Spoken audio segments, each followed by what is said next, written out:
Hello' guys, আজি মই আপোনালোকৰ মাজত কেকৰাৰ ৰেচিপি লৈ আহিছোঁ। এয়া মই কেকৰা প্ৰথমতে ভালদৰে চাফা কৰি কেকৰাৰ ভৰি আৰু কেকৰাৰ তেলখিনি বেলেগ বেলেগ কৰি লৈছোঁ। এতিয়া মই গেছত প্ৰথমতে কেকৰাৰ ভৰিখিনি পুৰি ল'ম। আচলতে জুইত পুৰিব পাৰিলে বেছি ভাল হয়, কিন্তু এতিয়া জুইৰ সুবিধা নাই যিহেতু আমি গেছতেই পুৰিছোঁ।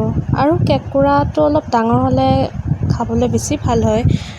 কেকৰাত তেতিয়া ভৰিত মাংসখিনি বেছিকৈ ওলায়, কিন্তু আমি ডাঙৰ কেকৰা বিচাৰি নাপালোঁ যিহেতু আমি সৰু কেকৰাই বনালোঁ।